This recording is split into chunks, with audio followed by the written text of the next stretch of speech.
thoughts you may have. Thanks, Madam Chair. Thanks for calling this hearing to highlight just some of the critical investments in the Infrastructure Investment Jobs Act. This committee twice passed the bill called INVEST, a comprehensive approach to rebuilding America's infrastructure. We went through a real legislative process. In the end, we were given a Senate product written behind closed doors, but I think we pushed the envelope a lot. The numbers are not quite as high as what we had, but they are historic and will provide for a tremendous amount of activity. We're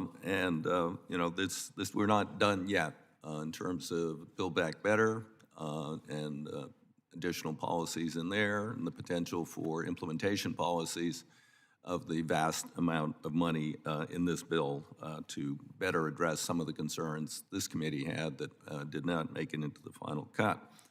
But, today we're here to talk about those issues within the purview of the Water Resources and Environment Subcommittee. The first is the first reauthorization of the Clean Water State Revolving Fund program in 34 years. Things don't happen quickly around here. This is my 35th year, and I'm retiring next year. It'll be 36. But that was passed in my first term and has never been reauthorized. And it's a critical program for the states to deal with their wastewater issues in partnership with the federal government. That alone is pretty big news, but the bill also provides $12.7 billion in new wastewater infrastructure funding over 5 years for states, municipalities, to directly help communities large and small. And even better, this is different and historic. About half that funding will be provided in the form of grants. There are many communities out there, relatively small communities, without an income or tax base that could support, the costs of these new systems. And the combination of grants and funding will make it affordable and will make it more widely available. We also have inclusion investments for the utilities, the wastewater utilities, to recapture, reuse their methane. It can be reused directly as a fuel. That way it's prevented from being vented into the atmosphere in a more damaging form. One utility who testified before the committee a few years ago in New Jersey is generating all the electricity they need for their newly refurbished plant and selling onto the grid and making money and saving the ratepayers from higher costs.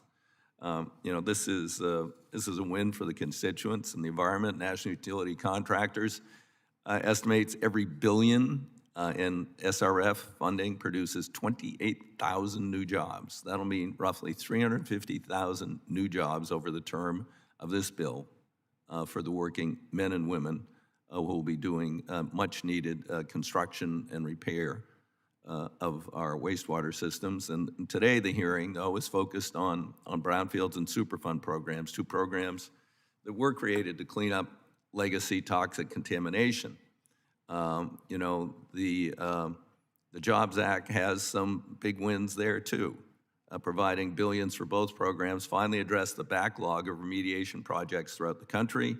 Right now, the EPA can only fund about 1 in 4 local brownfields cleanup project applications, and that's a result of chronic underfunding.